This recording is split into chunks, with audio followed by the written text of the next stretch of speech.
दूर देहात न्यूज में आपके साथ पलक। समान पढ़ाई, समान इज्जत, समान चिकित्सा, समान संख्या, इन सब से हमारा देश बनता है। ये सब हमारे संविधान की आत्मा है। आर्टिकल 14 कहता है कि हमारे देश में अमीर से अमीर, गरीब से गरीब हर एक आदमी समान है।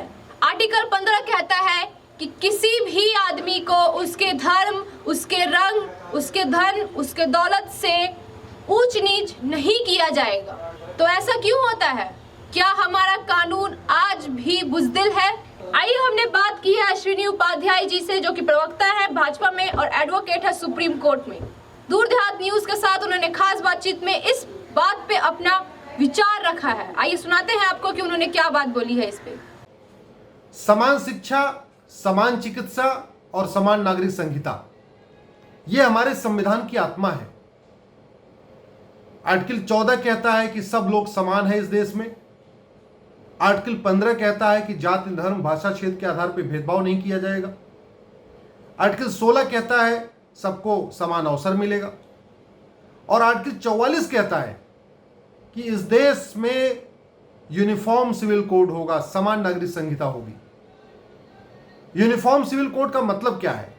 यूनिफॉर्म सिविल कोड का मतलब यह है कि लड़का हो या लड़की, हिंदू हो या मुसलमान, सिख हो या ईसाई, पारसी हो या जैन हो, सबके शादी की उम्र समान होना चाहिए। यूनिफॉर्म एज ऑफ मैरिज होना चाहिए। यूनिफॉर्म सिविल कोड का मतलब है कि सबको गुजारा भत्ता समान होना चाहिए, वो हिंदू हो या मुसलमान, पारसी हो या ईसाई। यूनिफॉर्म सिविल कोड कहता है जो ग्राउंड्स ऑफ डिवोर्स है वो सबके लिए एक जैसा होना चाहिए। आज की डेट में हिंदू का ग्राउंड्स ऑफ डिवोर्स अलग है, मुस्लिम्स का ग्राउंड्स ऑफ डिवोर्स अलग है, पारसी का अलग है, ईसाई का अलग है।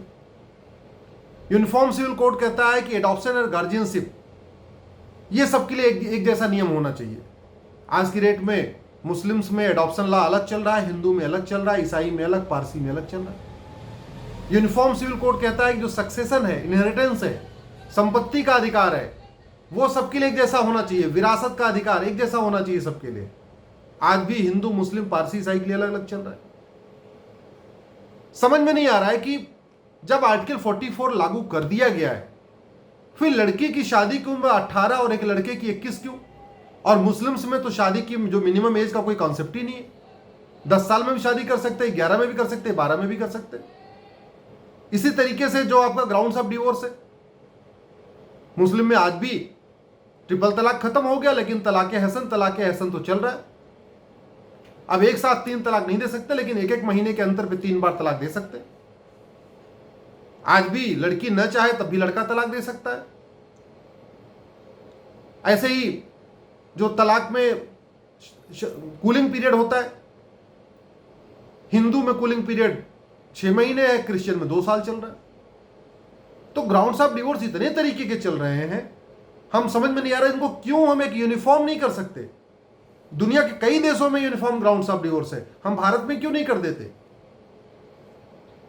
पूरी दुनिया के जितने भी डेवलप्ड कंट्रीज हैं, Singapore, America, France, Germany, Japan, China, सब में जो मेंटेनेंस होता है, गुजारा भत्ता, वो सबको एक समान मिलता है। भारत में आज भी मुस्लिम्स में केवल 3 महीने का गुजारा भत्ता मिलता है। हिंदू में अलग गुजारा भत्ता का नियम चल रहा है, पारसी में अलग चल रहा है, क्रिश्चियन में अलग चल रहा है। गोद लेने का नियम भी सबका अलग अलग चल रहा है। इन 5 विषयों पे मेरी सुप्रीम कोर्ट में PIL चल रही है। यूनिफॉर्म एज ऑफ मैरिज के लिए भी चल रही है, यूनिफॉर्म ग्राउंड्स ऑफ डिवोर्स के लिए भी चल रही है, यूनिफॉर्म मेंटेनेंस एलिमनी के लिए भी चल रही है, यूनिफॉर्म एडॉप्शन एंड गार्जियनशिप के लिए भी चल रही है, यूनिफॉर्म सक्सेशन इनहेरिटेंस के लिए भी चल रही है। केंद्र सरकार ने अभी तक जवाब नहीं दाखिल किया है। मेरा सरकार से आग्रह है कि वो अगर चाहे तो Singapore, America, France, Germany, China, इनके यूनिफॉर्म सिविल कोड को एग्जामिन कर ले, और एग्जामिन करके जो उनके बेस्ट पार्ट है सबको मिला के एक बढ़िया सा यूनिफॉर्म सिविल कोड बनाए। और नहीं बना सकती है तो सुप्रीम कोर्ट में आके कह दे कि सुप्रीम कोर्ट जो कहेगा हम तैयार हैं मानने के लिए। फिर सुप्रीम कोर्ट में सुनवाई आगे बढ़ जाए। सरकार न तो सुप्रीम कोर्ट में जवाब दाखिल कर रही है, न खुद यूनिफॉर्म सिविल कोड का ड्राफ्ट बना रही है। इसकी वजह से आज की डेट में सबको समान अवसर नहीं मिल रहा है।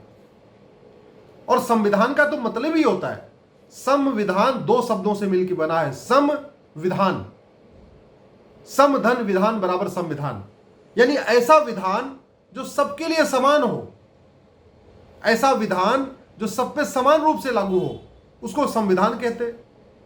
तो यहां तो हिंदू के लिए अलग कानून चल रहा है, मुस्लिम्स के अलग कानून चल रहे हैं, पारसी का अलग चल रहा है, ईसाई का अलग चल रहा है। तो संविधान है किस बात का? सेकुलरिज्म का मतलब यही होता है कि बहन बेटियों का अधिकार बराबर होना चाहिए, धर्म के आधार पर भेदभाव नहीं होना चाहिए, जाति के आधार पर भेदभाव नहीं होना चाहिए। हम कह रहे हैं कि हम सेकुलर देश है, सेकुलरिज्म तो चल ही नहीं रहा, सब अपने अपने पर्सनल लॉ से चल रहे। मेरा सरकार से आग्रह है, तत्काल इस पे निर्णय ले ले। खुद लागू करना है तो पार्लियामेंट में सेशन बुला के कर ले, नहीं लागू करना है तो कम से कम सुप्रीम कोर्ट में जवाब दे दे, सुनवाई आगे हो सके।